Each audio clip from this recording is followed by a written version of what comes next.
Shabbat Shalom. Welcome back here to the Light to the Nations, to the continuation of the Second Kings study, Book of Second Kings study, with a portion of we have titled, you remember? The Hand of YaHuWaH. The Hand of YaHuWaH, Yad YaHuWaH. And this is the chapter 3 and chapter 4 of the Book of Second Kings. We are gonna continue with the story of this great prophet, great Navi Elisha, or Elisha in English. We were reading the portion this morning, and it brings a lot of interesting things. Yeah. That we will study together today.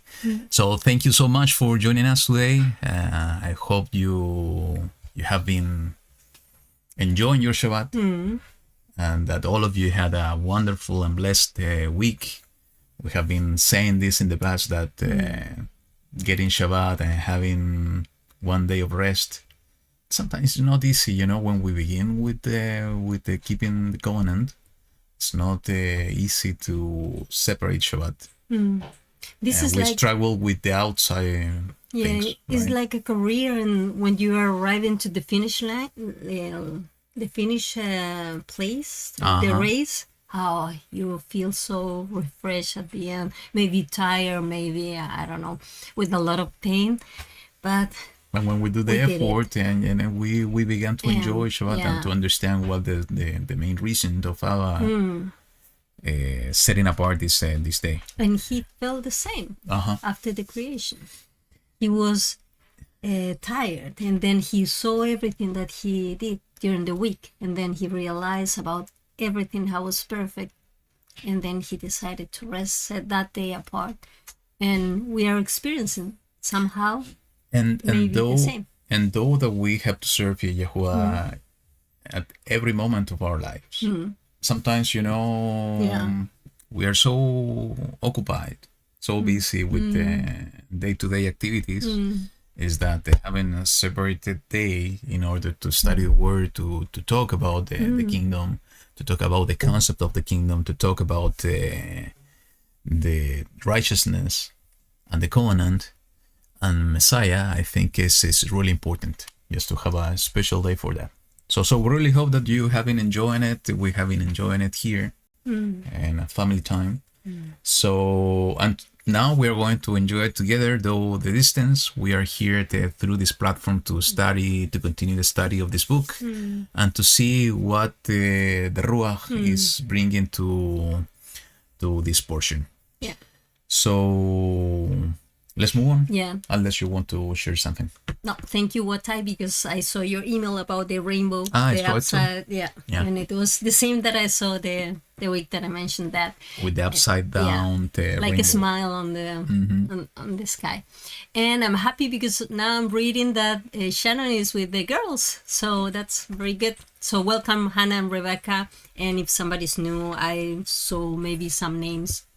I don't remember. John, it was one. John and Larry Aguilar, and all the regular people also be welcome here. And we are so glad that we are sharing this time. The ladies, Camila, and keeps the. I'm always said something different.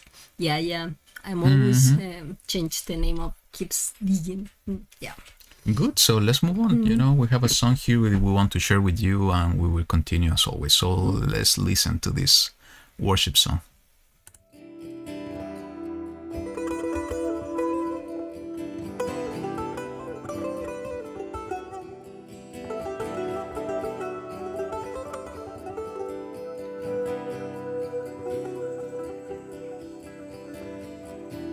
אבוא לשאת תפילה ביד עמי,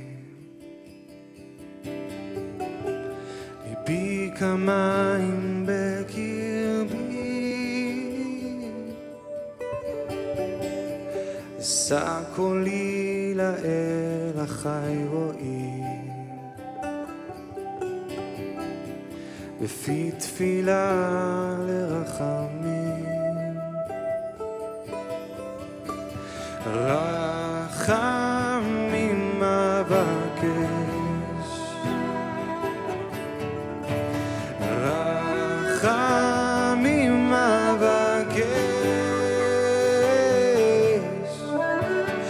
למען שמך, למען שמך, רחמים אבקש. למען שמך, למען שמך, רחמים אבקש.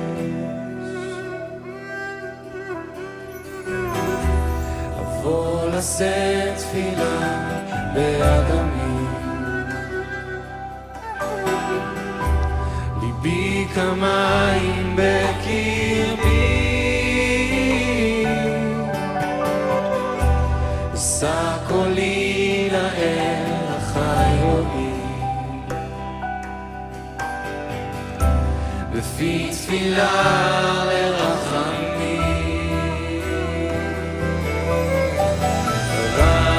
רחמים אבקש, רחמים אבקש, למען שמך, למען שמך,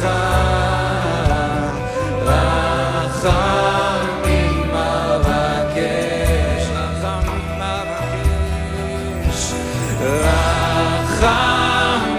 אבקש,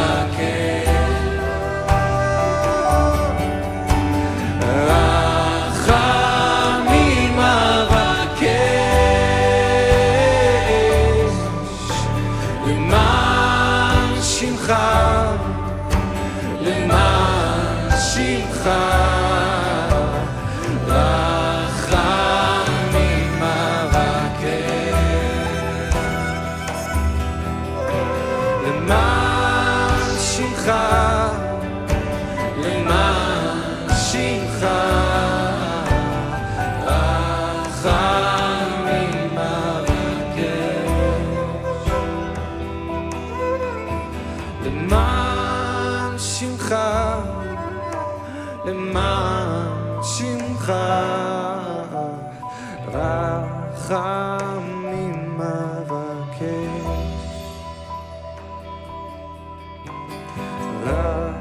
רחמים אבקש,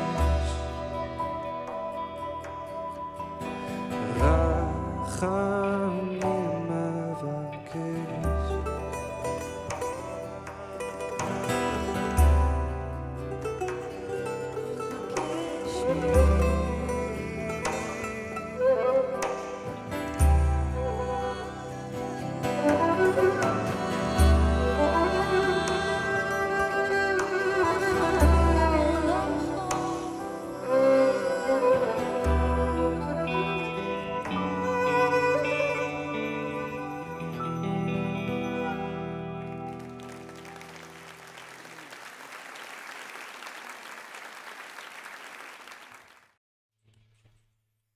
Let's pray.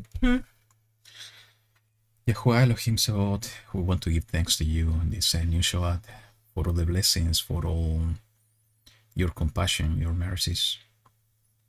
Thank you, Abba, because you have been with us throughout this week. And we know that your presence is with us in this moment. We invite you, Abba, we invite your Ruach to be among us, no matter the distance. That you can guide us in everything we will say today, in everything we will study today. You can open our understanding, you can touch our hearts in order to know what you want to teach us today. You are the one guiding us in your path, and the only thing you ask from us is to have a teachable heart, is to seek your face, and here we are, YaHuWaH, seeking your face with the desire of our hearts to have fellowship with you. We're keeping your commandments, Abba, because we love you. And we do it with all our hearts, YaHuWaH. And we ask you in this moment that you can guide us in everything we do, that you can guide us in these times where we see so many things happening, that you can protect us from any struggle that we have to face in this life, that you can give us your strength, O YaHuWaH, so we can endure until the end. That in any difficulties and any trials and any tribulation we have to face, we can find the strength that's coming from you, and we can learn what you want to teach us through those situations and experiences. We want to be like you, YaHuWaH. We want to be at your image and likeness. That is your Son Yahushua, our Messiah. Guide us, O YaHuWaH, in order to be your servants, in order to bring your light into the darkness of this world, so we can fulfill the purpose for what you have called us. And we can really be witnesses of your kingdom here on earth. YaHuWaH, guide us in this study. Teach us and allow us to see what we have not seen in the past, so we can grow in knowledge and in your wisdom. Thank you, Abba, because the love you have put in our hearts through this family here, though most of us, we don't know each other in person, you have sown the seed of love in our hearts, and we can feel it even though that we are so far away from each other. And this is something that you can do only through your Ruach. Thank you, Abba, for this moment of fellowship. Thank you, Abba, for this moment where we can feel your presence in our hearts. And thank you for your Son Yahushua, who gave his life in order for us to be part of your covenant, who gave us the empowerment to be called your children. And we are part of your children now, seeking your face and asking you to teach us of your ways. Thank you, Abba, for everything you do for us. And we pray it in this moment. We do it in the mighty name of your Son, Yahushua HaMashiach. Amen. Amen. So let's go to Second King, Melachim Bet. Second Kings, exactly, Melachim Bet, chapter 3, and I'm going to read chapter 3. Okay. Is that okay with you? Yeah. Okay. So let's do it. So beginning verse 1, it says the following. And maybe we can do a recap of what we discussed last week. We did, was the transition between Eliyahu and Elisha. Yeah. And it's when Eliyahu was Taken up to the heavens. Yeah, he faced a rapture moment. Yeah. Yeah. And Elisha was witness about that moment. And Elisha was wanting and having the desire of in his heart to have a double portion. Yeah. And he has to put and stick his eyes in the prophet. And we were discussing at the end of last week portion is that it's exactly what we need to do with the Mashiach. We need to look at Mashiach all time in order to get the double portion, because he's the baptizer in the Ruach HaKodesh. Yeah. And he said that we will do mightier things that the one he did when he was on earth. And it's a similar parallel to what we were reading between Eliyahu and Elisha. So we will continue with this part of the story and what YaHuWaH was doing through this mighty prophet Elisha.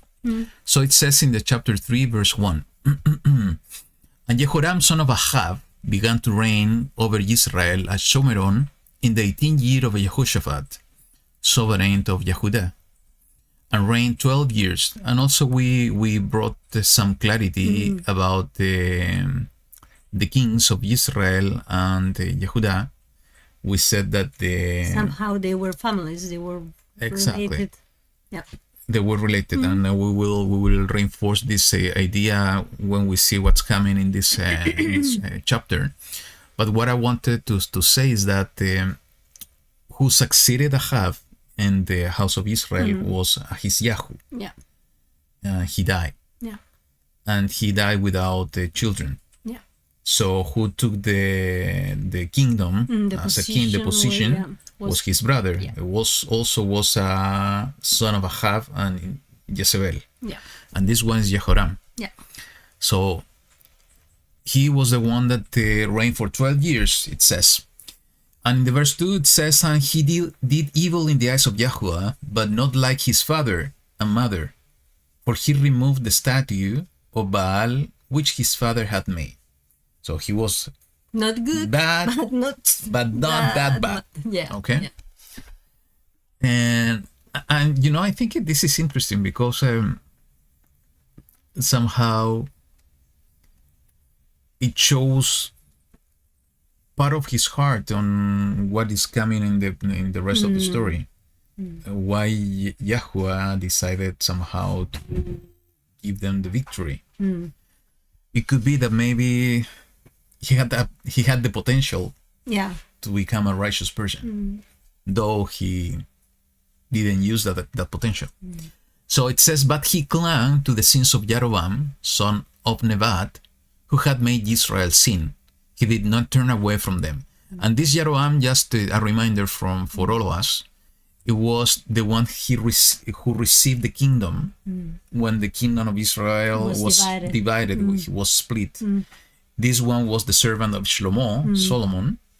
And when Solomon's son, Rehoboam, began to reign, during his reign, the kingdom was divided, and the 10 tribes went under Jeroboam.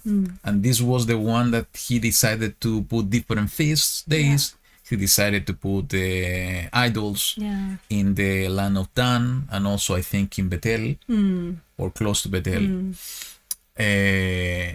And he was the one making Israel, the house of Israel, the 10 tribes, go astray. So when he's saying here that Jehoram, the son of Ahab, clung to the sins of Jeroboam, in the way that I understand this, and I don't know if your same understanding is that he continued with the same traditions, with the same laws, with the same feast, and with everything that this first king over the house of Israel established for the 10 tribes. Yeah, it's the same. That he was causing all the people go astray because he was not setting the example. And we can see that usually it's the king, how he's going to do and how the rest of the people are going to behave. I think the scripture here in YaHuWaH is so repetitive through these books. When he's saying in most of the kings that they clung to the sins of Jeroboam, somehow what he wants to tell us from is the that, moment that they deviate, it could be that. No, what I wanted to say is that what he wants to tell us is that they were not strong enough. None of the following kings, they were not strong enough to say not anymore. Okay, this was wrong, so I need not to continue in this path. I'm going to return to the good path. Exactly, because most probably they knew that what they were doing was wrong, especially the people on those positions. They had some knowledge, and they know the story, the history behind them. What happened with the division between the two houses, what happened with what Jeroboam did, and so on. So none of them was strong enough to say not anymore. We will go back. We will do teshuvah.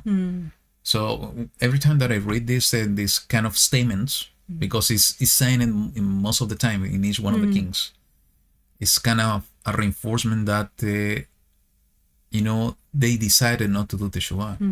And if we apply this to our lives, it's something that Shaul was talking about. Sometimes people without knowing Torah, they are walking in righteousness, demonstrating and showing Torah written in the hearts. And another way to understand that is that within us, we can understand what is wrong and what is bad. Maybe we're not going to have all the details, but we can feel when something is wrong.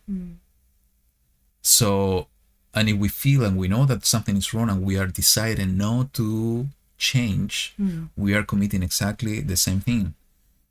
And with this, I finish. In case you want to comment something. I do believe that all of us went through a similar process when we began to be awakened by Yahuwah to the ancient path, to what we're walking now, to the whole truth, to the truth of the whole word, the whole scripture. We began to realize different things that were wrong. And we continue learning things that we are still wrong. In that moment is the moment for us of decision, when we are in position to decide. Doing the parallel to what I began to say with this statement here in case of the king Jehoram, that he continued and he clung to the sins of Jeroboam. At the moment he was in position and he knew about the sins, it was the moment for him to decide to continue that path or to do teshuvah, to continue the right path. And it happened exactly to us. When our eyes were opened, it was the moment of decision. We were empowered and we had the ability to decide if we will continue the path of sin or the way of death, or we will begin to walk in the way of righteousness that is somehow guiding us and leading us to life. And this is something that it began in a process for us, and it continues on a daily basis. It will show what is in our hearts, what is the type of decisions we want to make. It will continue committing sin in darkness, or we will go to the light. In this case, he decided to continue in darkness. So it says, and Mesha, sovereign of Moab, was a sheep breeder. And he paid the sovereign of Israel 100,000 lambs and the wool of 100,000 rams. Mesha means deliverance. That is the meaning of the name. Deliverance of save. Deliverance. Okay. Yeah, save. And it came to be, maybe it's the same Mashiach, root of like Mashiach. Yeah. Moshe, exactly. And it came to be when Ahab died that the sovereign of Moab revolted against the sovereign of Israel. And sovereign Jehoram went out of Shomeron at that time and mustered all Israel. And he went and sent to Jehoshaphat, sovereign of Yehuda, saying, the sovereign of Moab has revolted against me. Do you go with me to fight against Moab? And he said, I go up. I am as you are, my people as your people, my horses as your horses. And this is so similar to what happened with Ahab. Yeah. It is like... we are brothers. Yeah, we are equal. So I'm going to take all the risks that you're going to take. So we can understand, actually, I think in the book of Chronicles, give us more the visibility that this was one of the mistakes of Yehoshaphat.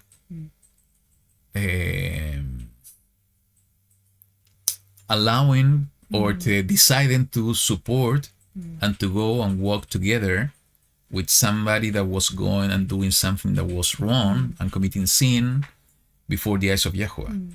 And in the book of Chronicles, it says that he had an encounter with a prophet saying, so you are a companion of those that hate Yahuwah? I don't remember where is the passage, but you can look it up. But it says that that was one of the mistakes of Yehoshaphat. And the reason that he did it, and we talked already about this a few weeks ago, 2 weeks ago, I think, is that when you take a look in the genealogies, you are able to understand that there was this marriage agreement between the house of Ahab and the house of Yehoshaphat. They gave, Yehoshaphat gave his son, and Ahab gave his daughter in this marriage. So at the end, they became family. And that's why there were a different type of a link or the agreement between the two kingdoms. Yeah, the ties were closer. So Exactly. So they were going to support each other. That's why he mentioned it in the same way to Ahab, and now he is mentioning to the son of Ahab. I am as you are, my horses are your horses. If you ask my help, I will help you. And what we were discussing 2 weeks ago is that this is something that we need to be so careful. Whom we are going to support. If we see somebody that is making a mistake, we need to ask the guidance of the Ruach HaKodesh. We have to help those kind of people. And helping means is that we will walk the same way with them. Or if we're going to show them that what they are doing is wrong. And then invite them to leave that path. So they can go in the correct path. So let's continue. And he said, which way do we go up? Yehoshaphat is asking to the king of Israel, Jehoram. And he said, by way of the wilderness of Edom. And the sovereign of Israel went, and the sovereign of Yehuda, and the sovereign of Edom, and went round a journey of 7 days. And there was no water for the army, nor for the cattle that followed them. So, this is interesting because it's basically the two brothers. It's Yaakov and Esau coming together. Somehow, yeah. Yaakov with the house of Israel and the house of Yehuda. And then the And Edom is representing somehow Esau or Esau. And the sovereign of Israel said, what? Has YaHuWaH called these 3 sovereigns to give them into the hand of Moab? This is basically because they didn't have any water. Yeah, so they were weary, they were really tired, and they knew that if they arrived in that condition, most probably they were going to be killed. So they were an easy prey for them.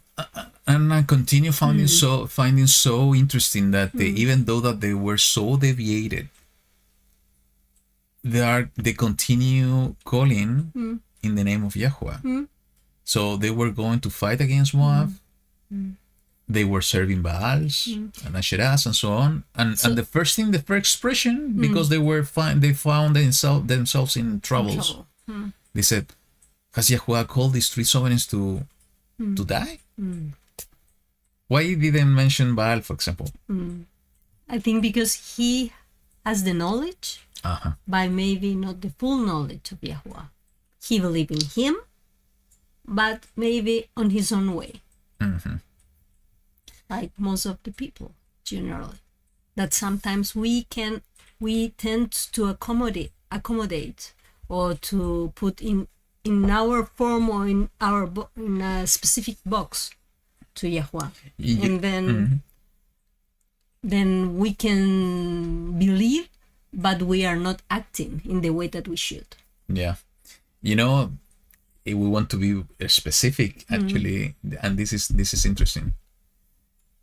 You remember the story, it was last week or the previous one, when one of the kings, actually it was Jeroboam, when his son was dying, and he sent his wife to consult with the mighty one of Ekron. Ekron, yeah. Okay. And Eliyahu went and talked to him. He was sent by YaHuWaH. Why this came to my mind is because we can look into the situation in that angle.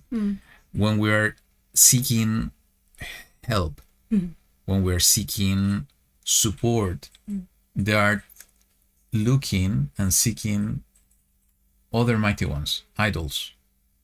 When they are complaining, they they're complaining all the troubles as is from YaHuWaH, because here is complaining. Yeah.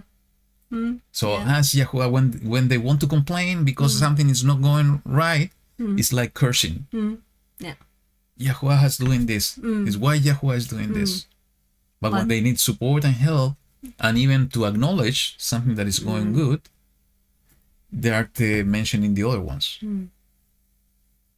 Wow. Don't we do the same sometimes? I have done it, you know. In the past, I In the remember, past. Yep. Sometimes when things are not going right, we complain against him. And sometimes when tiny things that are going right, we then even acknowledge that he's the one behind everything, that he's giving us all of what we need, and even those tiny things. Instead of maybe asking for some understanding why we are going through this difficult process, why we are facing this situation. So I think that sometimes we need to go through that kind of processes, but we don't have the maybe the will to ask for that question, because sometimes maybe I'm talking just for myself. Maybe sometimes we're afraid about the answer. Maybe we're going to have an answer, and maybe not conscious. We try to avoid that conversation with Abba. So absolutely. And actually, what should be our attitude? And here we have this. The example is in the following verse. Is YaHuShaphat. YaHuShaphat said, "Is there no prophet of YaHuWaH here? Then let us inquire of YaHuWaH through him."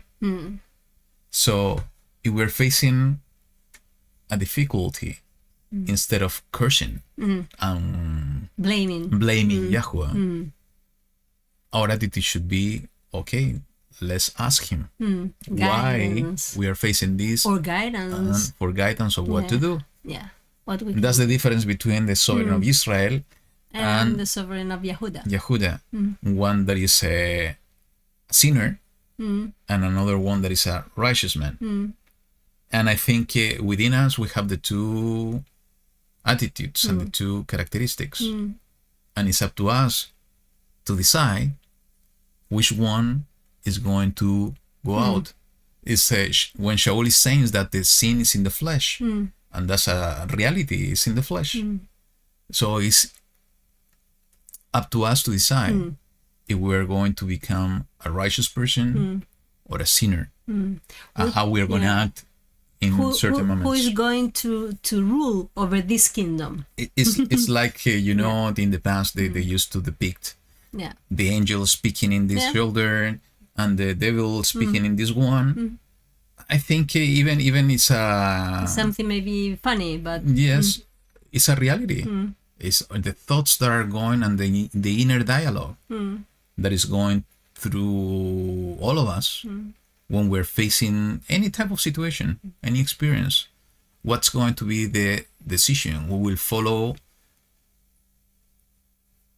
good or evil. That's why YaHuWaH says, he says, call on my name and I will rescue. So that is the answer when we have that kind of inner dialogue. So let's continue. One of the servants of the sovereign of Israel then answered and said, Elisha, son of Shaphat. Judge, that is Shaphat. And Elisha, what's the meaning of Elisha? Elisha, give me a second. Elisha. Elisha, El is salvation. The Elohim is salvation. Is here who poured water out of the hands of Eliyahu. And I think you should comment what you told me before, because I think it's a really interesting point.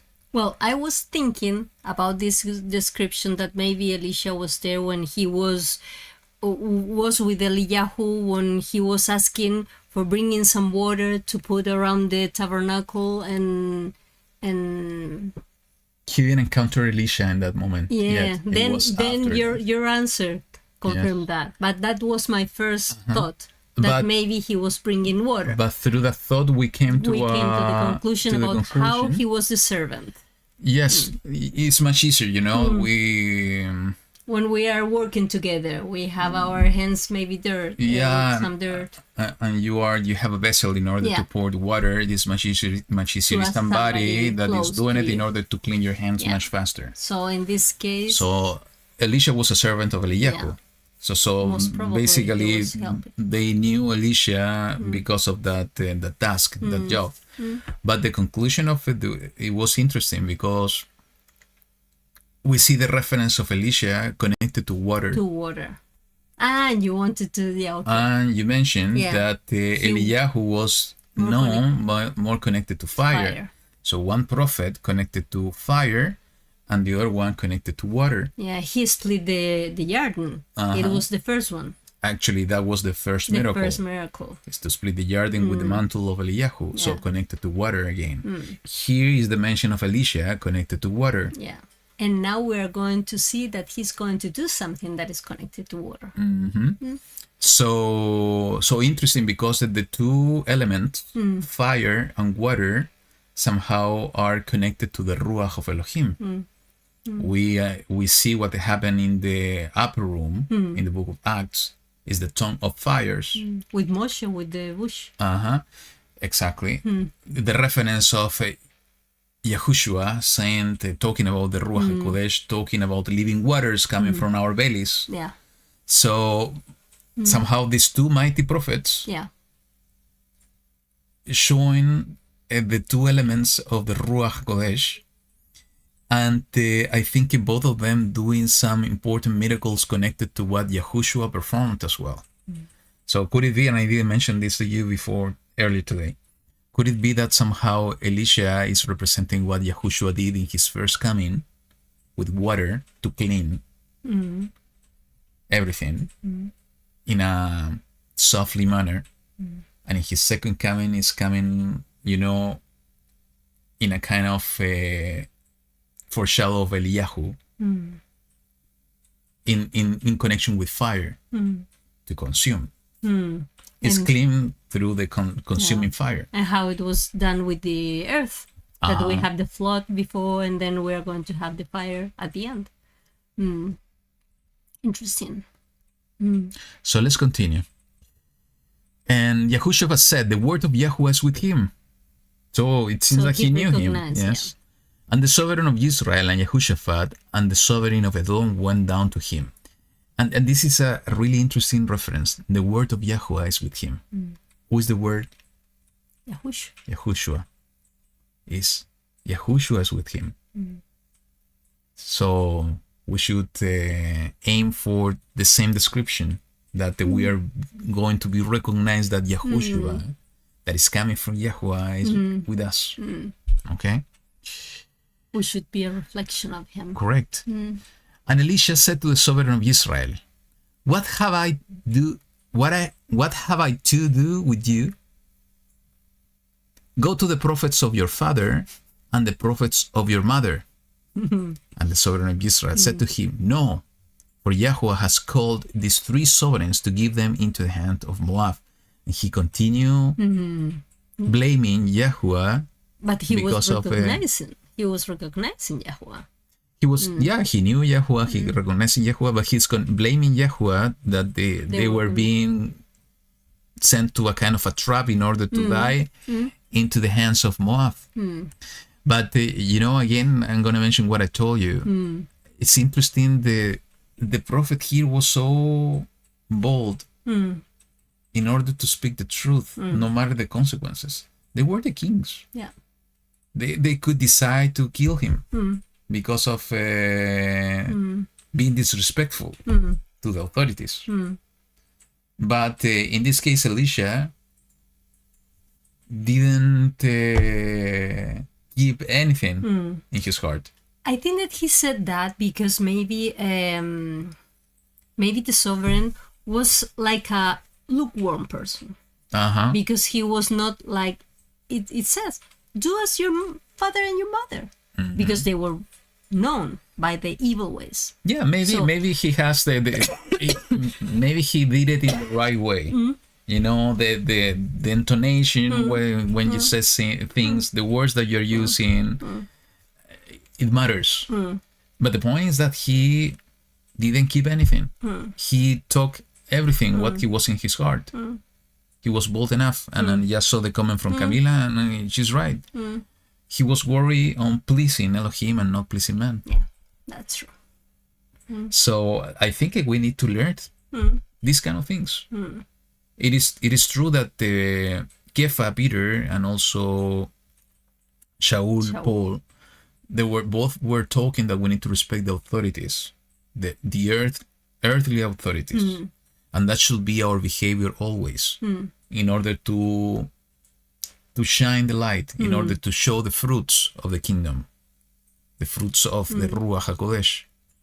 But that doesn't mean that we are going to keep our mouth shut and not telling the truth. I think in one moment or the other, we need to be bold enough in order to speak what is right. You know, if we see somebody that is coming and we know that is sinning, I think we need to speak boldly in order to give them the chance to find a way. If we are keeping our mouth shut, we are contributing to we're that. contributing. Nobody's telling them that they are in the wrong path. Exactly, and this is exactly what he's saying. You know, he's okay, you are doing something wrong, but it's important. He's not using gossip. He's speaking face to face, and he's saying it to him directly to his face, without fear, because he knew that Yahuwah was with him. So I'm not gonna tell somebody else. I'm telling you into your face. Why you are coming to me? Go to the prophets of your father and your mother. You have decided to deviate from the path of Yahuwah. Why are you coming to me? So we need to learn how to be bold enough. And Elisha said, as Yahuwah of hosts lives, before whom I stand, if it were not that I regard the presence of Yehoshaphat, sovereign of Yehuda, I would not look at you nor see you. Wow. So, and you know, even I found interesting that Elisha didn't say anything to Yehoshaphat. Because at the end, what he's saying to Jehoram, the king of Israel, you hate Yahuwah, I hate you. Just to put it in some way. No, I know that you hate Yahuwah. Why I have to talk to you? I'm not going to look into your face even. But why he didn't say anything to Yehoshaphat that he was in company? This is interesting. But maybe that comment was even like how do you say when you are telling something and something is hidden there? Maybe something that Maybe the other one was going. Yahushaphat was going to understand, like, okay, so I'm not in the right place. Maybe it was an indirect way to say it. Yeah. And also maybe it wasn't Elisha the one to be sent to speak to Yehoshaphat about this decision. It was the other prophet. Okay? And this is the interesting part, you know, in the verse 15. And now bring me a harpist. And it came to be, when the harpist played, that the hand of Yahuwah came upon him. And this is a wow moment, right? Yeah.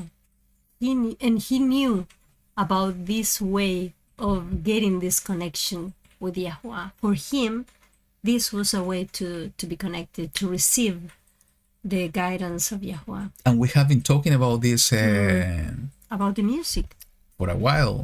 And not only about music itself, it's about the frequencies, about the listening capabilities, you know. Is that the capacity to hear? We connect with the inner parts, where the Ruach HaKodesh dwell within us.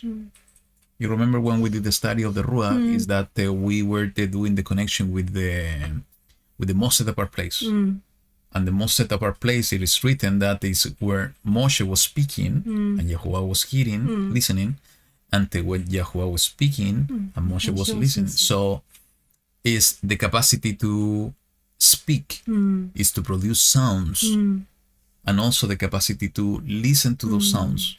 When we speak, we produce frequencies. When we hear with our ears, we capture those frequencies, and our brain somehow is making us to understand. So here it shows that there's certain frequencies, and exactly the same concept that through what we say, and especially with what we hear, we are going to be able to connect Ruach of Elohim. Because this is exactly what happened, is that he asked for the harpist, he began to listen to that music, and the hand of Yahuwah came upon him, and he began to prophesy. What other examples we have of the same? Well, about when Connected to listening, the music, and the Ruach of Elohim. When Shaul, the king Shaul, was delivered from the evil spirit, because they were calling David so he can play the lyre or the something like a harp. So a good spirit was upon him. Kind of doing deliverance through music. Deliverance through music. And also it was when Shaul was also prophesying.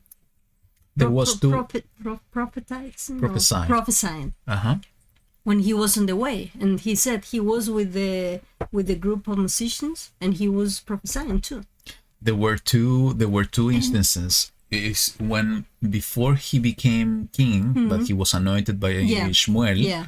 Shmuel's instructions was, go to this place, and you will find yourself with a group of prophets that are coming with the tambourines and coming with harps and singing and making music, and you will begin to prophesy.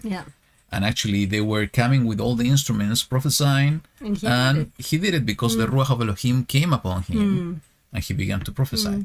There was another story, and I think was related to music as well, and it's when Shaul was persecuting David, and he sent a group of soldiers to cut David, and David was among the prophets, and they were prophesying, I think with music and so on. And when the soldiers came, they began to prophesy as well. And he sent another group, and they began to prophesy as well. And at the end, he went himself, and it's a kind of difficult to understand the situation, because when he went there, he began to prophesy, and he was naked. It is written. You remember? But he was prophesying all the time. So again, connected to our hearing capacity and music and frequencies. We were talking earlier about this one.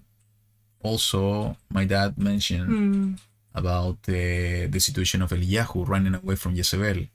He was hiding in the cave. Fire came, the storm came, earthquake came, but Yahuwah wasn't there. But it was a still small voice. It's like a melody. It's a melody. It's a frequency. It's something that is coming through the ears, connecting it to that special place. So something to pray about it. What is that frequency? What is that music? What is those sounds? Interesting, because it says after the last supper that we believe that it was Pesach with Mashiach, with the disciples.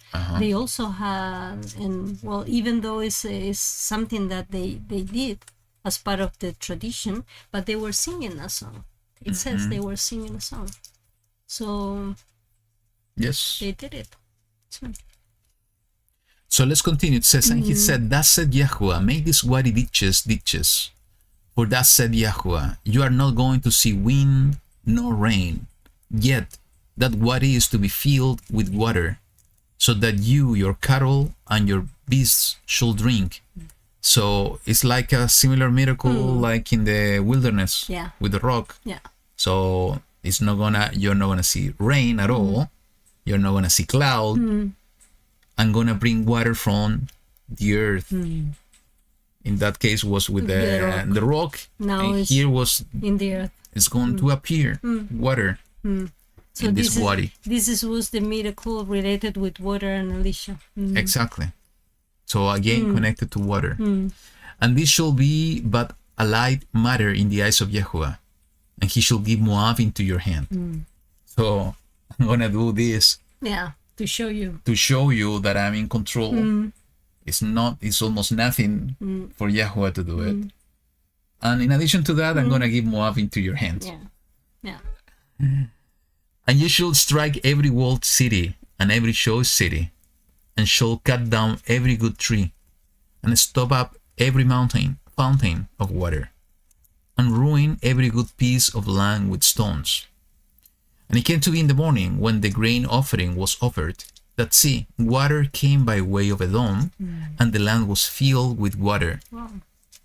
And when all Moab heard that the sovereigns had come up to fight against them, all who were able to bear arms and older were gathered, and they stood at the border. And they rose up early in the morning, and the sun was shining on the water. And the Moabites saw the water on the other side as red as blood. And it's a beautiful connection with what happened in Egypt. Yeah. With the plagues that Yahuwah sent. And this is something we were discussing earlier as well, is that you remember this portion we read a few weeks ago when Yahuwah decided to send with Michayehu, this prophet. Actually, it was the same story when the Ahab wanted to go to fight, and Yehoshaphat was supporting him in this battle. And Michayehu said that he saw Yahuwah sitting on the throne, and spirit came before him and said, okay, I want to deceive. And how? I'm going to be a spirit of falsehood in the mouth of the prophets. So Yahuwah allowed that spirit to speak through the prophets, using the senses, the capacity to speak. In this case, he is somehow like showing something that it looks like blood. Allowing, the eyes of the people of Moab to see the water like blood. They were convinced that it was They weren't blood. convinced that were blood, because it is written here in the 23, and they said, this is blood. The sovereigns have indeed struck swords and have killed one another. Yeah. And now Moab to the spoil. Yeah, so they thought that everybody was killed, so now we are going to have all the spoil there. Yes. So, and not only the capacity to see, it's the capacity to reason and to make that connection. Decide to believe in something, to make a connection. Yeah. And this is what happened. Okay, it's our time. Let's go to spoil. So that's why when we, when we want to see things in the spiritual, the only one that can open the eyes is Yahuwah. The only one that can shut the mouth is Yahuwah. The only one that can open the mouth is Yahuwah. We have the story of Ezekiel, Yehezkel. Yeah. His mouth was shut by Yahuwah. And in one moment, he was opening it in order to speak. So he's the one giving us the capacity. So when we find ourselves that maybe we don't have a capacity to do something that he wants us to do, we need to pray about it, because he's the one giving us that capacity. If we are not able to contain something that we know is wrong, he's the one that has the power to help us to control those kind of things, because he can walk through our senses. We were just talking about the capacity of hearing in order to connect with the Ruach of Elohim. And here we see Yahuwah through the senses also doing a miracle in order to give this kingdom in the hands and to fulfill the prophecy. Yeah, the ones that they were using their eyes, they were arriving or they were coming to the wrong conclusion. So their acts were based on that wrong conclusion. What happened with Pharaoh? Yahuwah said, I'm going to harden his heart. So again, is the inner dialogue, how is allowing those thoughts to go inside Yeah. in order to see things in just certain way and not able to see the rest. It could be in the other way around as well. It's just in order to see the rest, he's the one opening the eyes. Yeah. Let's continue. And they came to the camp of Israel, and Israel rose up and struck the Moabites, so that they fled before them. And striking, they struck the Moabites, and they broke down the cities. And each man threw a stone on every good piece of land and filled it. And they stopped up all the fountains of water and cut down all the good trees, until only the stones of Kir Haraseth was left. And the slingers went round and struck it. So like David, they were using stones. It's part of the weapons for the battle.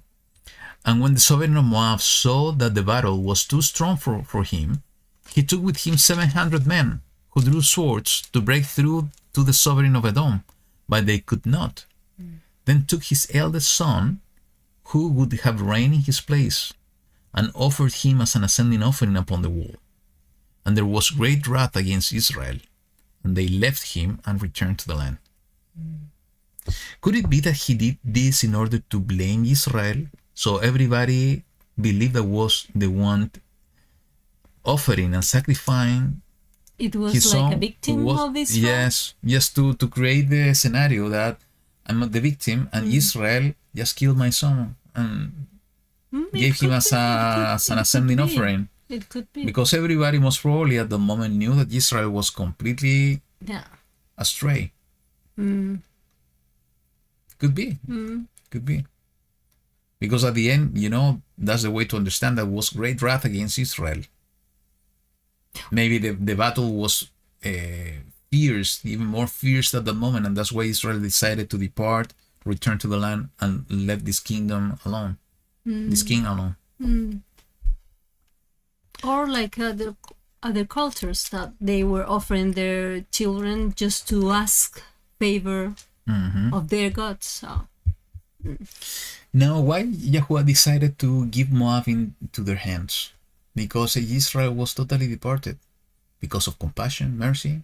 Because YaHuWaH was there? What do you think? And what do you think in the chat? Maybe you can comment as well. Sometimes I think that maybe this union about that Jehoshaphat and the kingdom of Israel, maybe it could have been a little possibility that they could become more close to the right path. And maybe it was the moment where YaHuWaH decided to show them that he was in control, that he could do mighty things. Just so they can recognize him as the Elohim, as the creator, as the Almighty. Makes total sense. So maybe that was the reason. I was thinking in YaHuWaH, when he did all these miracles, what was the purpose of the miracles?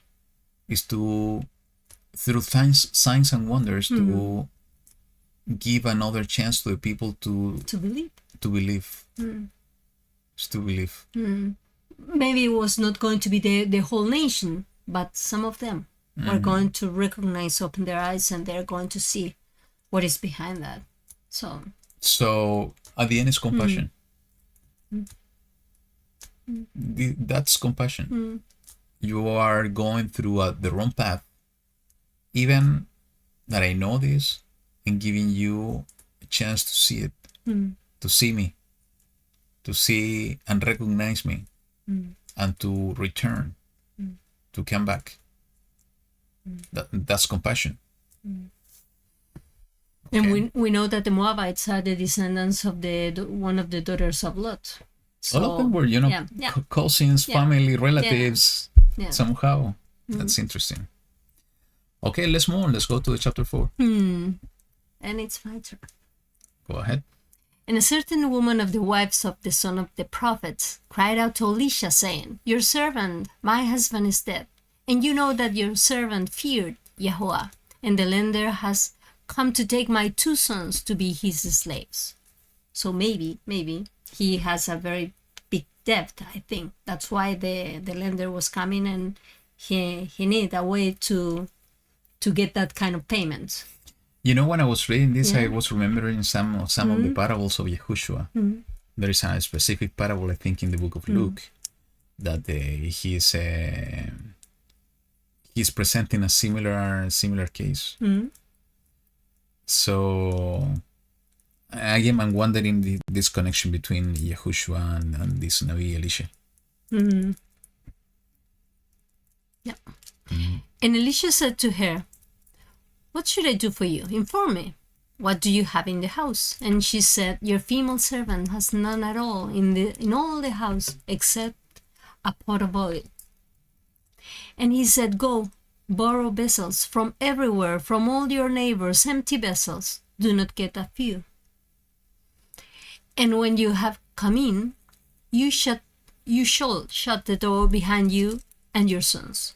Then pour it into all those vessels and set aside the filled ones." Sorry. So she went from him and shut the door behind her and her sons, who brought the vessels to her, and she poured it out. And it came to be, when the vessels were filled, that she said to her son, "Bring me another vessel." But he said to her, "There is not another vessel." And the oil ceased. And so she went and informed the man of Elohim, and he said, "Go, sell the oil and pay your debt, and you and your sons live on the rest." Wow, it's a beautiful story. Eh? Yeah.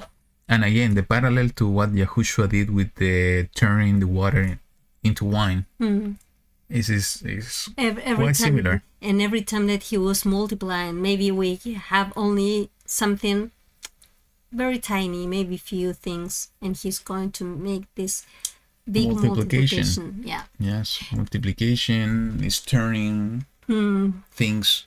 Two things that call my attention about this is that he was telling, "Go and borrow vessels from everywhere, from your neighbors, empty vessels." And we are vessels. So he gave like the instruction, go and look empty vessels. So it's like people who doesn't have maybe the spirit or the knowledge of Yahweh. Yep.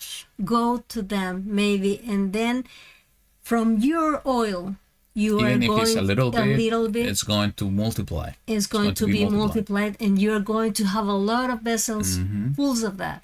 And through that, he's going to bless you and help you to pay your debt, and you can live. And not only that, you know, everything began with the being in troubles, being persecuted. Yeah. My family is going to be taken. Yeah. Is going to become slaves. Yeah. So in the moment of need, the oil is going to be multiplied. If we believe, and not only we believe, if we go and do the action. First ask. Yeah. She decided to went to the man of Elohim. Actually, and she was bold enough. She cried out. Yeah. To Elisha, "Your servant, my husband, is dead, and you know that your servant feared Yahuwah." And so they were coming from a family that they were fearing Yahuwah. And she was bold enough in order to cry out, in order to ask to the man of Elohim, and to be bold, to speak out. And the life of the sons were at risk. So she was worried about them. And here we have the action, because she need to do something. Action, yes. And the sons were also participating in that action. Correct. She was not only praying about them, they were involved in that, in the process. Sometimes we get until a certain point without completing the task. Yeah. So we don't complete with the action, we are not going to see the results. Yeah. So if we want to maybe to save somebody, we need, and I don't know, maybe this has happened to you in the past, that somebody maybe approached to you and they tell you, "Oh, can you please pray for me and help me in this?" And our answer should be, "Yeah, we're going to pray, and we are going to pray with you," because the other person needs to do that action. It's not only the prayer that you're going to pronounce, it's that person needs to do the same too. And maybe some things that maybe when they ask us to do that, maybe we realize about something that they are not okay in their lives. Maybe that is the moment when they are open to listen something. Maybe, I don't know, that person is not, following and keeping the Shabbat. And maybe we know about that, and maybe we can help them to understand the importance of the Shabbat. Maybe about not telling the truth, maybe stealing something. You know that at this time in the world, a lot of people think that stealing is only when you are asking somebody, hey, I'm showing you a gun and then I'm going to ask you. That's stealing. No, there's a lot of way of stealing without even noticing. When you're not paying for something that is not yours, when you are not returning something that is not yours, when a lot of things. So we need to realize that maybe all of us, we are committing even sins without realizing about that. So maybe that is a way that we can be and helping others to get that oil, to fill those vessels too. Yeah, absolutely. With that kind of oil. No, I was taking a look here in the verse 4 as well. It says part of the instruction is that you should shut the door behind you. Shutting the door. Like being isolated? Yes, you know, just remembering the words of Mashiach when he was giving instruction about how to pray. Go to your closet, shut the door. The miracle is going to be done in an isolated way, in a personal, intimate scenario. And another thing here that is interesting is in the verse 7, sell the oil. You remember the parable of the 10 virgins that go and buy oil. So in that case, they needed to buy. In this case, the instruction is go and sell the oil. And this one is story, the other one is a parable, but somehow, you know, this entire story is a kind of parable in itself. And there is one part, I don't remember what was exactly, but I remember that it was 2 times when Mashiach was selling. I think that it was with the sword or something like that. When he said, no, you don't need to have a sword. But then it says, sell your garments even to buy a sword. So maybe there are some instances when we have to use some things to sell them to have something else. So in this case, it was selling the oil to pay the debt so they can continue life. So there is always like a... And looking at it in just to bring hope for the days we are living and the days are coming ahead, is that if we rely in YaHuWaH, He is the one that is going to provide us. He is the one providing us even now. Yeah. But even through scarcity, even through difficulties, if we believe and we complete until the action, He's going to fulfill our needs. And that requires a lot of faith. But I think we are living in moments that we need to strengthen our faith, our emunah, like this woman. And can you realize that she was not only like complaining and feeling sorry about herself, she was contacting somebody. She was contacting a man of YaHuWaH, a man of Elohim. So it's like when we were talking with your dad in the morning and your mom, that is the Father is using people to do His miracle. He's using people to be those instruments, so more of His children can come to the way that He has for us. And she's doing something that we have spoke in the past as well, about the way she's approaching the situation. Is in the same way that Moshe was praying to YaHuWaH. He was bold enough, I have done all of this for you. Eliyahu was exactly in the same thing. And what she's saying is to remind in this YaHuWaH through the prophet, my husband was servant, fear YaHuWaH, and now I'm facing this situation. She's saying, she's doing something like this.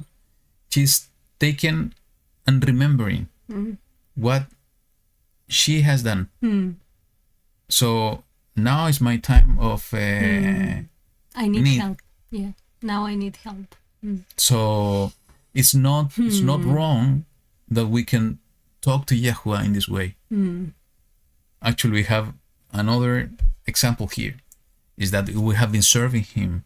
We have been, I don't know, giving things away, or the resigning, keeping things aside because of wanting to follow his path, and departing ourselves from our old ways, because we love him and we want to walk in righteousness. We can talk to him with boldness. We have done all of this. I need you to help me.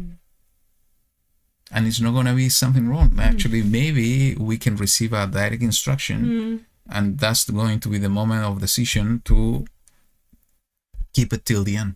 Maybe the things that we need to resign, and to, when we said, I have left all this, it's because we don't need those in his kingdom. It's because he's going, well, like usual, he's going to provide and even more. And I think that the precious things that he made it for us, even is going to be different. Our needs are going to be different at that moment. So if we continue clinging to that things that we are resigning here, if we continue in that way of living, then we are not ready for the way of living that he's offering us. Maybe sometimes we confused being bold with being respectful, and those are totally different things. To speak up With truth. with being respectful. Sometimes we believe that keeping our mouth shut without and keeping things without saying it, we believe we are doing it because of respect of somebody. And those are totally different concepts. We can speak with respect, or we can speak with disrespect. So here we see, and again, the three examples we remembered a few minutes ago. We see people and mighty servants of Yahuwah speaking with boldness, not keeping anything inside, speaking, but with respect. Because we cannot say that they were not respecting Yahuwah, not at all. They were doing it. But even in that atmosphere of respect to Yahuwah himself, they were speaking up, and they were speaking the truth, and they were speaking their hearts. So, if we keep things in our hearts, at the end, this is going totally against us. Because he already know what is happening inside of us. So he wants us to realize about the truth that we are living, and that we can communicate that to him. And that's exactly what Yahushua said when he was speaking about praying. He said, don't be like the Pharisees and the nations that they want to use all these words and so on. Speak what you need, what is in your heart. Because your Father that is in heaven already know what are your needs. So, if we want to put all this nice picture of what like going through the bushes. Yes, instead of speaking what is in our hearts, Yahuwah already know. So when we are going, just putting all the pictures with the nice words surrounding what we really have in our hearts, he know what we are doing. So what for? What for? So I think in the same instruction, Yahushua is telling us exactly the same, that we need to speak boldly. We need to speak the truth. We need to speak what is in our hearts, but with respect to whom he is. Okay? Let's continue, verse 8. And it came to be on a day that Elisha went to Shunem. Shunem means... Shunem. Oh, what is... okay. Double resting place. That is the meaning. Where was a prominent woman, and she took hold of him to eat some food. And it came to be as often as he passed by that he turned in there to eat some food. Maybe she has a restaurant, I don't know. But she was invited him. And she said to her husband, "Look, I know that this is a set-apart man of Elohim, who passes by us continually. Please let us make a small upper room in the wall, and let us put a bed for him there, and a table and a chair and a lampstand." You know what is interesting here in this story is that it doesn't mention anything about if they were believers, if they were defeating Yahuwah. The only thing that it mentions that they regards the prophet, that they consider them a real man of Elohim, Yeah. and that they were respecting that position, and they were providing Yeah, and they were worried about his needs. well-being. Yeah, and his needs. Uh-huh. Yeah. So that's really interesting, because in comparison to the previous story, the other woman was bold enough saying, we feared Elohim. And again, let's remember that Elisha was a prophet for the house of Israel. And the house of Israel were the 10 tribes that went astray. So we can assume that most of the people Yeah. in that kingdom, they were not good enough, and they were not following completely the path of Elohim. So we don't know what's the background of this woman. But even without knowing the background, she was doing something was in her heart to support the kingdom. I remember it in the Brit Hadashah, it mentions, I think in the book of Luke again, that there were certain women Oh, yeah. They were providing and supporting yeah. the ministry Yeah. of Yahushua, what he was doing. So I see this woman of Shunem in a kind of a similar way, supporting the man of Elohim. Again, another parallel. And it says, "And it shall be, whenever he comes to us, let him turn in there." What called my attention, it's not directly saying anything, but for me it was like a kind of a small tabernacle, but because it says the table, Interesting. the Yes. lampstand, Yeah. a bed maybe is when you're resting. So when Yahuwah was telling Moshe, "I'm going to be there, I'm going to communicate with you there." So it was something like that, like a set apart place for him when he needed to rest. And it came to be on a day that he came there, and he turned it to the upper room and lay down there, and he said, And sorry for but it's a reference for an upper room as well. "Oh yeah, Considering the miracle that's coming later. yeah." And also called my attention that usually is nice. She was looking how to help somebody. It's like usually women are known by this, like, okay, practical things, how we can help them. Okay, help them with food, help them with a place where he can feel comfortable and things like that. Kef, I think, is the one that was writing about the hospitality. Yeah. Is that don't remember hospitality, and he was reminding about the attitude of Abraham. Yeah, and in that case, it's always funny seeing that from a man. Yes, and he's reinforcing the idea, saying that because without knowing, some of you has been receiving malachim, messengers. Yeah. And that's another area of study, because somehow he's saying that the malachim, the messengers, are among us. And we have a lot of examples and stories in the word, in the scripture, just to confirm and to have the foundation to believe that messengers are among us, maybe walking in the streets, and we are not able to recognize that those are messengers.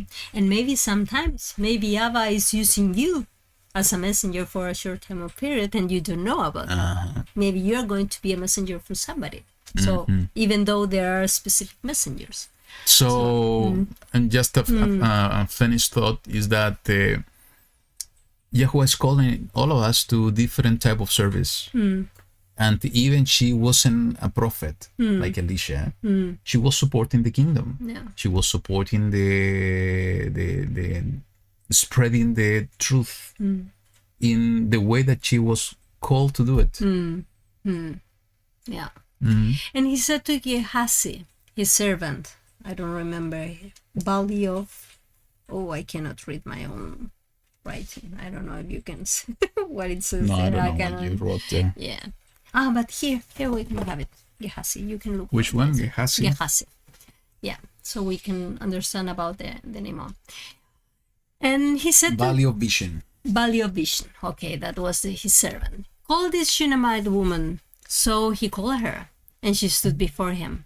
And he said to him, please say to her. He was not talking to her directly. He was talking through to the servant. Please say to her, look, you have gone to all this trouble for us.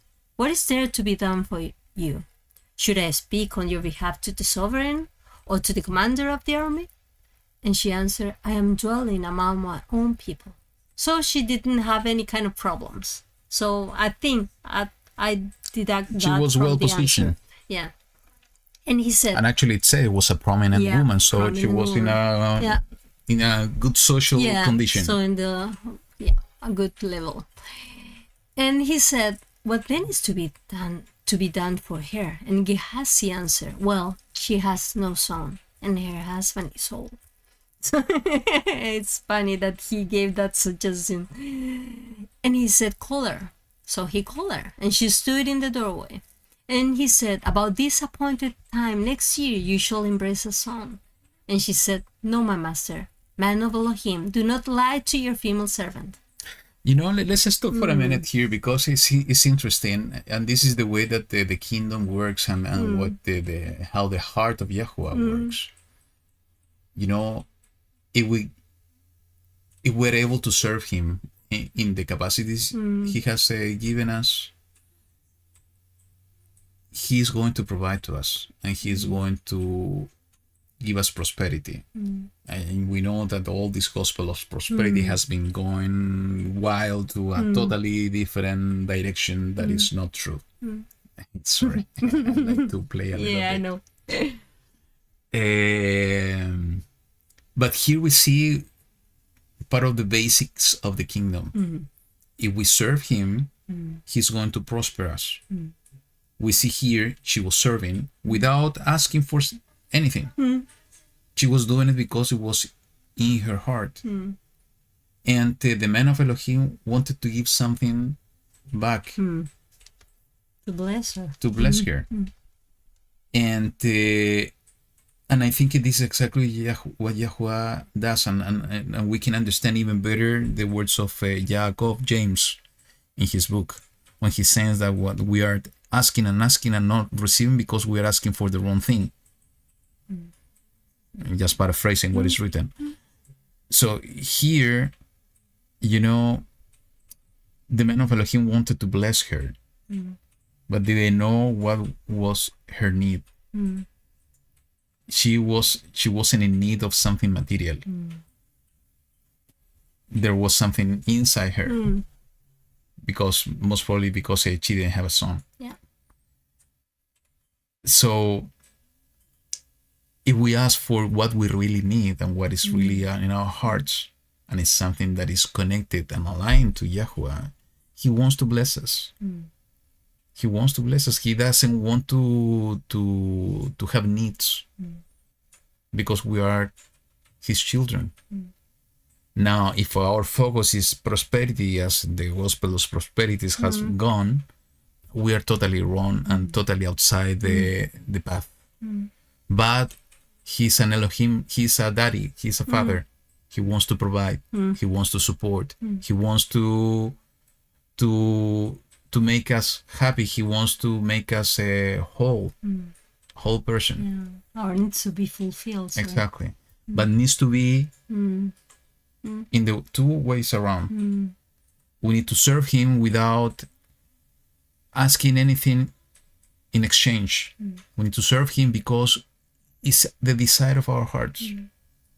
And at the moment he see that, He's going to bless us. What I like about this, it was that Gehazi, the servant, was the one realizing about this kind of need. Maybe he had more time sharing with the woman, maybe showing the family how they were structured and things like that. So he had a moment to share. Maybe he gave an opinion, he gave a suggestion. So he was somebody else outside, and he was giving a suggestion. So there's a comment here from Kips, is that but why is she thinking a man of Yah is lying to her to begin with? And I think that she was barren. And maybe most probably it doesn't mention here, but it could be because the husband, it says, that was old. So maybe it was like the other way around. Well, not the other way around. It was Sarah and Abraham. Both of them were old. But even you can look at it in a different angle as well, because we are trying to impose something that maybe she was barren. It doesn't say that. No, it doesn't say. But it's a possibility. Even if there is not mention. But again, what we said at the beginning is that there is no mention about if she feared Elohim, is that if she believed in things. Actually, it is not. There is no mention at all about miracles performed by Elisha in presence in that city. Maybe she knew about Elisha, that he was a prophet, that he has the truth, but maybe she didn't believe in miracles. And maybe she didn't experience miracles in the past. So it was the moment of doubt. So how to believe? But the faith of Elisha was even more stronger. And this is interesting, because when we see the miracles of YaHuWaH, we need faith in both sides. Even needs to be tiny one. In this one, maybe she was doubting. That's why she was saying, but don't lie to me. But maybe she has a little bit of faith. But even with this little bit of faith, but in addition to the heart she had to serve and to support the man of Elohim, Elohim granted the desire of her heart. So maybe it was doubt, only doubt. And okay, so do not lie to your female servant. And the woman conceived and bore a son when the appointed time had come, of which Elisha has spoken to her. And the child grew, and it came to be on a day that he went out to his father, to the reapers. He said to his father, my head, and he said to a servant, take him to his mother. Well, it caught my attention here. What? That the father was not taking the child to the mother directly. If your son is coming, I have an injury, my head, you are going to take him. No, he was an old man. Maybe he sent the young man to take it more faster. Okay, I didn't thought about that. Thank you. I was thinking about that. Maybe he was doing something. He was too busy, and he preferred. Or maybe it was that as well. Yeah, no, but I like your idea. And I'm always like to think about the reason why things are happening. So he took him and brought him to his mother, and he sat on her knees till noon and died. And she went up and laid him on the bed of the man of Elohim, and shut the door on him, and went out. And she called to her husband and said, please send me one of the young men and one of the donkeys, so that I hurry to the man of Elohim and return. And he said, why are you going to him today? It is neither new moon nor the Shabbat. And she said, it is well. And this is interesting. She didn't mention nothing. What do you mean? Because she didn't say to the husband that the boy was dead. Why you think she did that? Because she didn't want to worry him. Maybe he was going to die of a heart attack, or I don't know. Now that you told me that he was old, now I'm thinking maybe she didn't want to bring him. A kind of big word. Maybe she began to believe. And maybe she saw a miracle. Why you think she went to visit Elisha and talk to Elisha? Because she got a son through a miracle. and why she's seeking the man of Elohim now. What's behind his line of thoughts? Yeah, he's going She's to help. looking for a Yeah, miracle. he's going to do something. Yes. Even that she's complaining, why you gave me a son, I told you, because this is coming later. Yeah, Why she's approaching the man of Elohim? because Now she believes that the miracle can happen. she's looking for the action. Why she took the child and brought him to the upper room, to the place where the man of Elohim was staying with them, because of the same. Why she didn't put the child in his own bed? She took it to the bed of the man of Elohim. She was looking for a miracle. I think those all the actions is because they were looking for. She was looking for a miracle. Now, what the interesting reference of what I highlighted there is that they knew and they were used to have visit of the man of Elohim or to encounter the man of Elohim during Shabbat or during the Chodeshim, the beginning of the months. And it's exactly somehow the rounds that the Shmuel was doing, I think, in different places. And when I was reading this, I remember the passage that is written in the book of Zechariah, that we will need to go Shabbat after Shabbat, month after month, or Chodesh after Chodesh, to the mountain of Elohim. And I think in the same passage is written is that the clan of Mizraim is not going; they are going to suffer drought, or and so on. So the point is that is reinforcing the idea here about the importance of having fellowship about the kingdom of YaHuWaH during those special times. It doesn't mention the Moedim. No. But maybe because remember they have different Moedims, different feast days. But in this case, the Chodeshim and the Shabbat, they were keeping it most probably. Yeah. Actually, they were keeping it. That's why the husband is saying it's not Shabbat, it's not the beginning of the month. Okay? And she saddled the donkey and said to her servant, "Drive and go, do not slow down except I speak to you." And she went, and it came to the man of Elohim at Mount Carmel. That means garden. And it came to be, when the man of Elohim saw her at that distance, that he said to his servant Gehazi, "See the Shunammite woman. Please run now to meet her, and say to her, it is well with you, it is well with your husband, it is well with the child." And she answered, "It is well."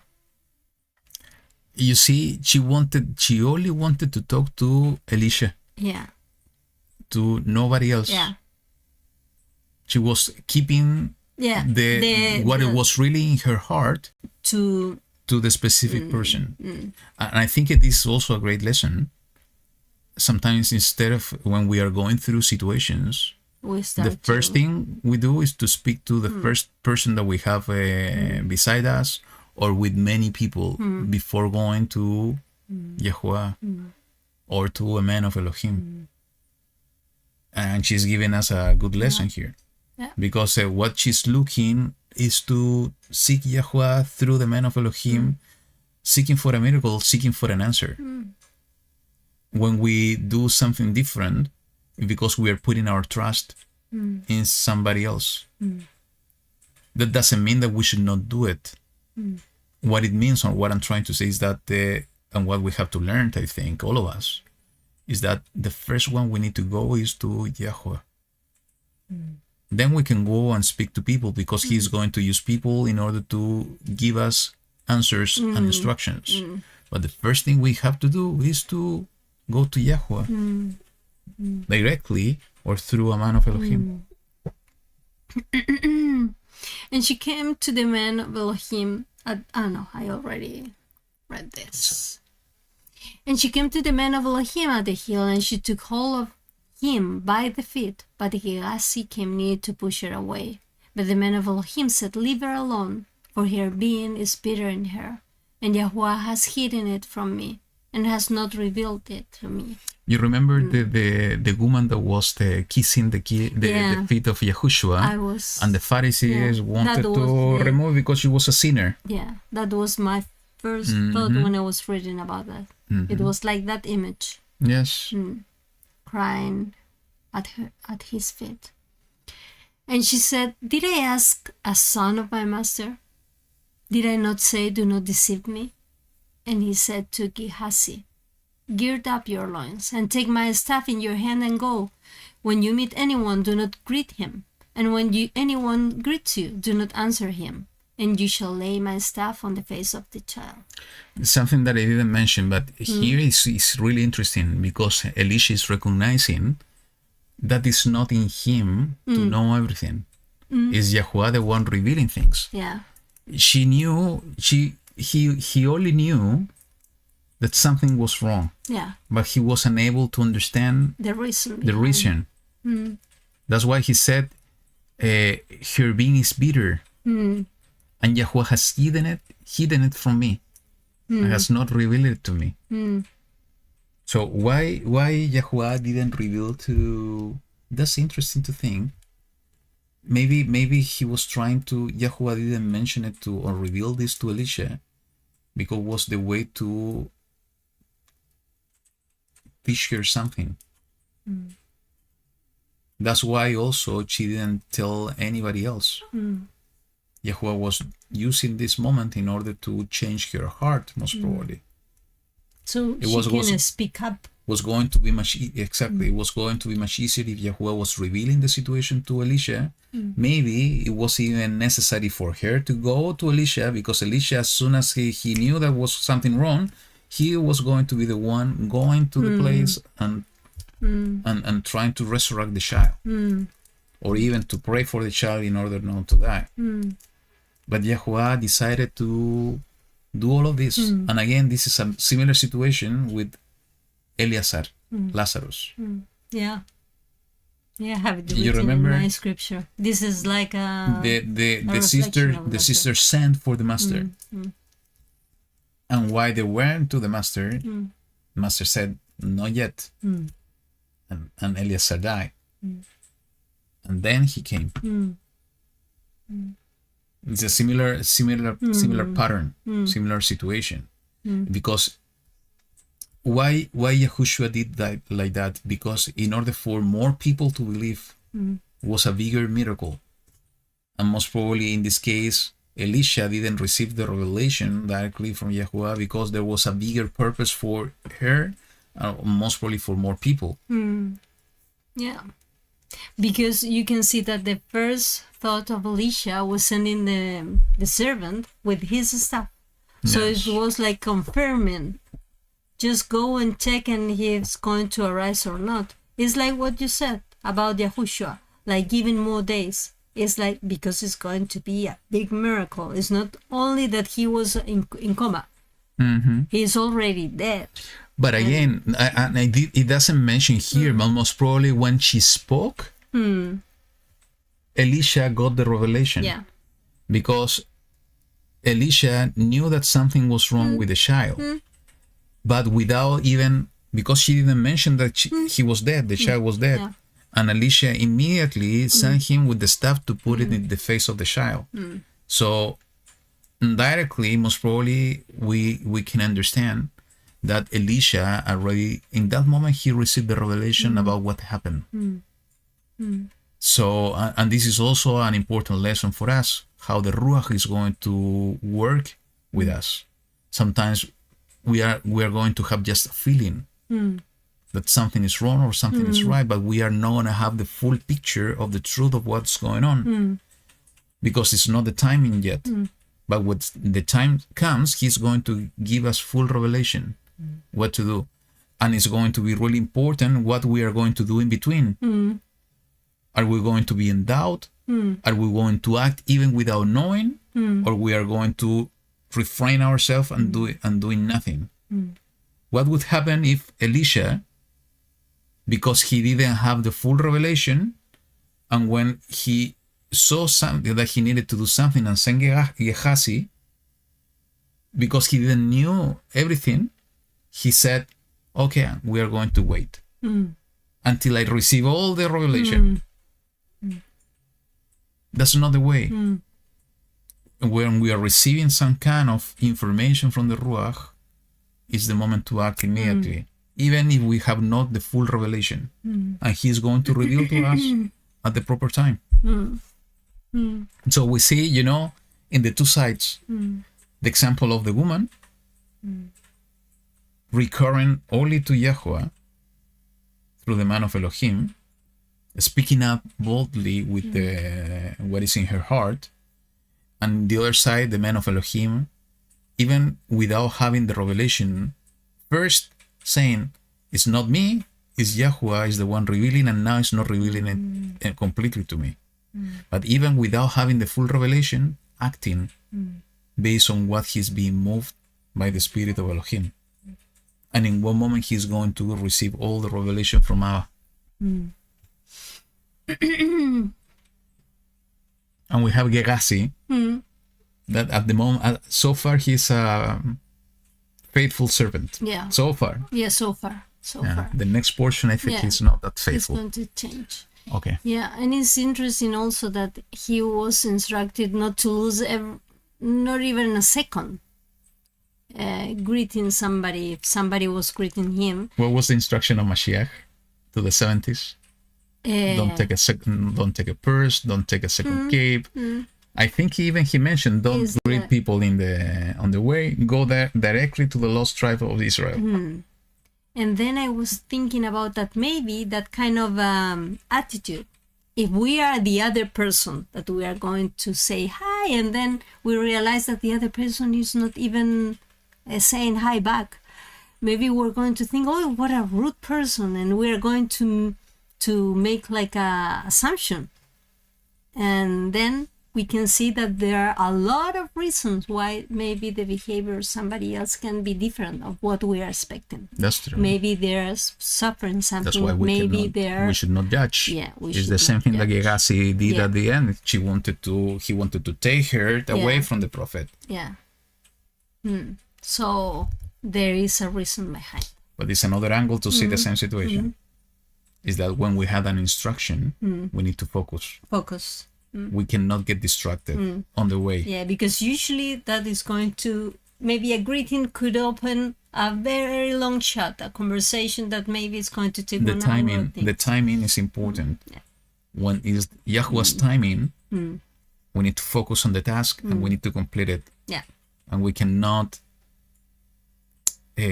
rest and we cannot deviate our attention until we complete what we have received in our hearts. Until it is finished. Until it is finished. Exactly. And This one. which one? From the beginning. Okay. And the mother of the child said, as Yahuwah lives, and as your being lives, I do not leave you. And he rose and followed her. And Gegasi went on ahead of them, and laid the staff on the face of the child. But there was not voice, and there was not hearing, so he went back to meet him, and reported to him, saying, the child has not awakened. And Elisha came into the house, and saw the child was dead, lying on his bed. And he went in, and shut the door behind the two of them, and prayed to Yahuwah. And he went up, and lay on the child, and put his mouth on his mouth, and his eyes on his eyes, and his hands on his hands, and stretched himself out of the child, on the child, and the flesh of the child became warm. And he returned and walked back and forth in the house, then went up and stretched himself out of him. And the child sneezed 7 times, and the child opened his eyes. It's kind of very strange description. It's like he was like using the child's like, I don't know, like a clothes or something, like putting on a jacket, because after that he was like being there like one. It's like he was walking from one place to the other, like giving life to him again. And then he said he was out. What do you mean, no? Go again. Because it says, I don't know, if I imagine this story is like I'm trying to to that, like they were, He because was not walking with the child. He was walking by himself. I don't know, because he said he Yes. stretched himself out of the child and Yes, the flesh, he was lying on the bed. He became stretched her. himself over the child, put his mouth in the mouth of the child, Yeah, his hands in the hands, and the entire body yeah, over the body of the child. yeah. And then it says the flesh of the child became warm. Mm. What he did, he went and walked back and forth in the house, But it was and not. then went okay. up and stretched himself out on him again. So it's a kind of I did this first, and then in the way that in the way that I'm going to repeat the same. in the way that I see it, I did this. It's not awakened yet. It's warm. Okay, so It's not like ready. a walking, like all of us are doing when we're thinking about what next, what to do. Okay. I don't know what else to do. Okay. So it's walking all the places just to trying to hear and listen. Okay, what else I have to do now? Okay. And this kind of situation. Yeah. Okay. Until let's do this again. Okay. Yeah. And this is really interesting because again it shows to me that he didn't have all the answer of what to do. Elisha. He went and did what he received to do in the first process, and then he didn't know what else to do. So most probably when he was walking back and forth in the house, I picture Elisha praying and thinking, praying maybe in silence, asking Yahuwah, what else I do? And without receiving, until he received something and he went back. Okay. Okay. And as Camila said, waiting on Elohim. Okay. Waiting on him. Good. And again, Then it's not so strange. yes, we go through a similar process sometimes when we don't receive a word, when we don't know what to do. So how we are going to act? Are we going to become impatient? Or are we going to have patience and to ask Yahuwah what to do now? Maybe walking back and forth just to try to listen until we receive something and it's the moment to act. What I think about what it says about putting the mouth on his mouth, eyes on the eyes, and hands on the hands, I think that he was changing, like transferring what he speak.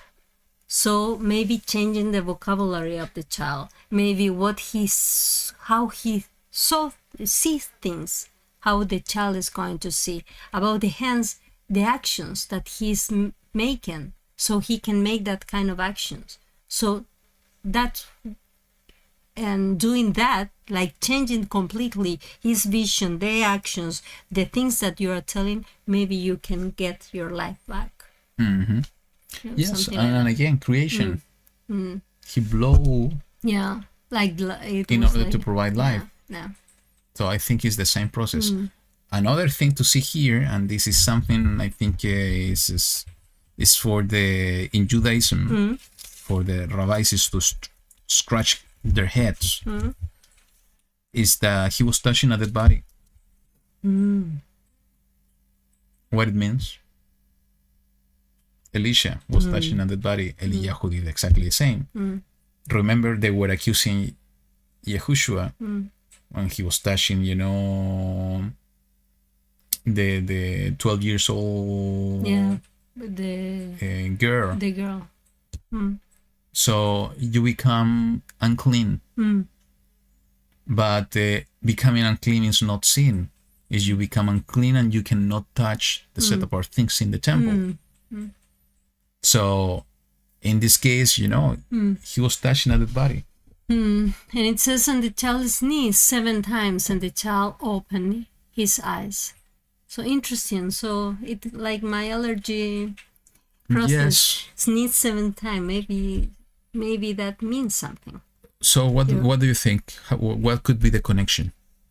Sneeze is like Air. Air is like your some contaminated air. Maybe is The number 7 is really interesting. Yeah. Is the seven ruachot of Yahuwah. yeah. Maybe The there seven were kind of spirits. 7 spirits. Yeah. They needed to be out of the child. Yes. Or maybe in connection to life. Sneezing is somehow connected to life. It's a kind of relief. It's a kind of relief. Yeah. It's connected to air. And air, is another characteristic of the Ruach of Elohim. It's like the air. And he called Gehazi and said, "Call this Shunammite." So he called her, and she came in to him, and he said, "Pick up your son." Then she went in and fell at his feet and bowed herself to the ground and picked up her son and went out. Interesting story. Yeah. And again, a parallel to Mashiach. Mashiach. Like all what we are reading here are connected to what he did, what Mashiach did. And again, John the Baptist, he came with the power of Eliyahu. Yeah. And who follows Yeah. after Eliyahu was Elisha. Yeah. And in case of John the Baptist was Yahushua. Yahushua. So that parallel is really interesting.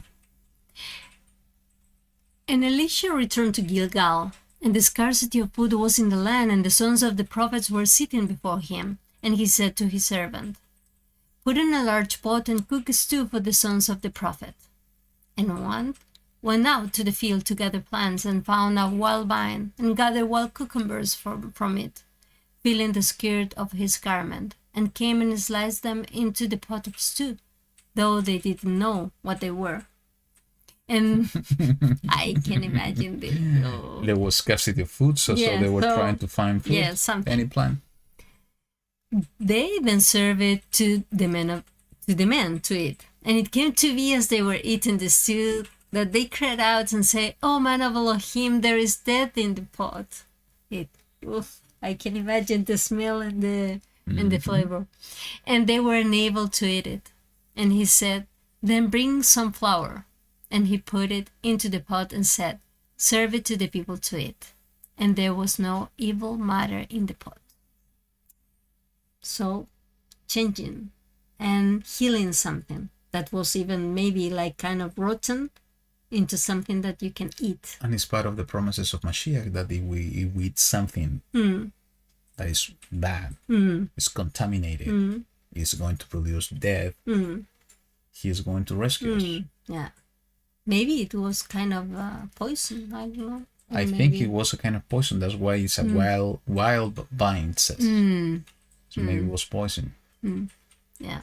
It doesn't mention that it was smelling bad. I was thinking about that. It could be. Maybe it's really bad. It could be, but also maybe they got a revelation that it was wrong. Now a man came from Baal Shalisha. Well, Baal is the Lord, and Shalisha it means 3 times, so 3 things, so something with 3. And brought the man of Elohim bread of the first fruit, 20 loaves of barley bread, and newly ripened grain in his knapsack. And he said, "Give it to the people to eat." And his servant said, "What? Do I set this before 100 men? And he said, "Give it to the people to eat, for thus said YaHuWaH, eat and have some left over." And he set it before them, and they ate and had some left over according to the word of YaHuWaH. Again, the same multiplication of the bread. Yeah. And it was the same, and you're going to have left over. You know what I was thinking is that in these books, there's a great focus on the prophets. Actually, we can say there was a kind of a school of prophets. It says in the verse 38, is the sons of the prophets. But there's no mention about the priests. So there were some kind of 2 branches of servants of YaHuWaH. The priests, that they have a certain tasks in the temple, and also to teach Torah. And we have the priests and the prophets here, that their task was to bring the message for the people to return, to come back. And through them, we see a lot of miracles happening. Yeah. If we see it somehow in the life of Moshe, he was serving in the two Roles. roles. He was a prophet sent in order to make the people return with signs and wonders. But also he was serving as a priest in order to serve Yahuwah and in order to teach Torah and to teach the ways. And that's why we see in Mashiach exactly the same two roles in one person. So what we need to ask is, what is our role? If we're going to follow the steps of Mashiach, I do believe that we have the two roles. Now, maybe, and we have said this, and we mentioned in our last trip as well, is that we have been learning Torah. We are prepared to share with people about what we have learned about the truth and the walk in the path. But we are missing most probably this other part. But I think we are missing it now, but it's coming soon. But it depends on all of us having the attitude of Elisha when he was with Eliyahu, in order to receive the double portion and to act, in the same way that we have been reading in these two chapters in this portion. All of this, somehow, the scenario that they were living is a very similar scenario that we are living in this day. People that they departed themselves completely from the path of Yahuwah. People that are serving other gods. People that are know about Yahuwah, but they don't know him completely. People that, they blame Yahuwah for everything, but they're not recognizing Yahuwah for the good things in life. People that fear Yahuwah, others that don't fear Yahuwah. We have all the flavors in the same scenario. And we need those type of servants of Yahuwah that are acting in boldness with the spirit and the double portion of the spirit of Elohim, in order to do what Yahushua was doing, and in doing it in mightier ways, to bring the truth, to bring the signs, to bring the wonders, to bring the kingdom of Yahuwah here on earth, because the time has come. So I think it's up to us to seek that manifestation of Yahuwah in these times, in order for the people, in the same way that they believe the Shunammite woman, in the same way that the widow were believing, so people in these times can also believe. And I think it's up to all of us to have the same heart of Elisha. And if we are not getting the answer, we should not be discouraged. It should be the opposite. It is to wait and look for the answer. In the same way that we were talking about Elisha, he didn't have a full revelation. Maybe he was able to see the mighty things that Eliyahu was doing, but he was unable to do the same. But he was waiting, and expecting and having hope and believing until it came his time. And I think the time for all of us is coming soon. And that's why we need to continue seeking, and seeking even more stronger. Because if in that time, those times was needed, and in the times of Yahushua, that they were oppressed by the Romans, and they were totally departed from the way, and also they were having guides that were blind, and even more blind than the people, blinds guiding blinds. In this time it's even worse. We have the collection of all of the previous things. Everything is together right now. Exactly. And we can say, okay, but the two witnesses are going to appear and they are going to make things right. And this is something that the mistake that we always do, and I wanted to say this before with one of the comment you mentioned, is that sometimes we are lazy and we don't realize that we are lazy. And we, instead of praying ourselves, seeking Yahuwah, we ask people to pray for us. Because it's much easier. Pray for me. And maybe we are doing it not with their own intention. We're asking to somebody to intercede for us and to pray for us. But sometimes we are doing it in the wrong way because we are giving the responsibility to somebody else to do what we have to do. The first one that needs to do something is the person that In the is same really way of the interested. woman, she didn't ask her husband, please take the child to the man of Elohim. She didn't ask the young man to take her child to the man of Elohim or to bring the man of Elohim to her. She decided to take the responsibility in her own, and she went. She went seeking. So we need to do exactly the same. If we say that the two witnesses are going to appear, we are acting with a lazy heart. Why we need to put the responsibility on somebody else when Yahuwah has put us in this age and time to be his servants? So we need to seek. If we don't see it, let us continue seeking.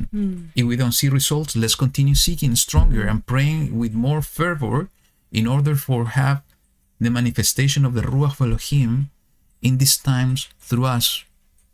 I don't know you, but I want to see miracles happen through my service to Yahuwah. And I'm not saying that we don't see miracles. We see miracles every day. But these types of miracles that we are reading, I want to see those things happening in these times through our service. And Yahuwah is the same. He doesn't change. We are the ones that are not seeking. We are the ones that we change. So I think it's time for us to have the same heart of the people that we are reading here about in order to see these things happening, because they are more than needed in these times. It's up to us to prepare the ground and prepare the way for the return of Mashiach. And I want Mashiach returning, seeing a flock, even if it is a small one, but a flock that is serving him and acting in the same way that he did, with the heart and the truth of what we see written here, even in this portion. Even if it's a small one, but you know, I imagine if he's able to see even a small flock following his steps and actions, I imagine he's going to smile. Because even though that he has a lot of time has passed, for him it's only 2 days, but it's 2,000 years here on earth. The message he brought 2,000 years ago is still alive, even completely alive, in actions, in words, even up to today. But that depends in each one of us, seeking Yahuwah with all our hearts. Okay, that's from my side for today. Any final words?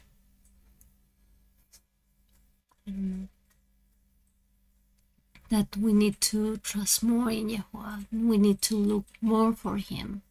Even though we are doing it and we have those moments that we feel his coverage over us, I think that we need to feel that we are in his presence already. We need to have that kind of attitude, that no matter what we are doing, where we are doing our work, we are in his presence. We have to behave like we are in his presence, because we are in his presence. That's the truth. He is in everywhere, but we need to realize about that, how to change everything that is keeping us here, apart from him. Have the right attitude. Right attitude. Good.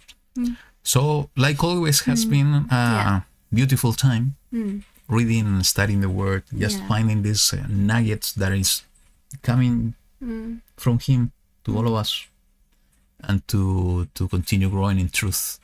So we really hope, as always, that this has been blessing all of you in this Shabbat. It's nice to have this timing together through this platform. because it's like being all together somehow, physically, knowing that we are studying together the word of Yahuwah, and having the desire, as Camille is saying here, and Denise is that the kingdom is coming, and to know that the asking and desiring that the kingdom will come and is coming soon. So with more reason, we need to seek with all our hearts the Ruach of Elohim, and to continue in the truth. So thank you so much for joining us today. Toda Rabba. We pray that Yahuwah will be with all of you during this week. And this Shabbat. Continue having a blessed Shabbat. Being healed physically, spiritually, in every possible way. Yeah. And we hope that we will have from Yahuwah the opportunity to be once again next week, continuing with the study of this book of 2 Kings. Until then, Shabbat Shalom. Shalom. Thank you so much. Yahuwah be with you all. And we hope to see you next week. Yeah. Shabbat Shalom. Bye-bye.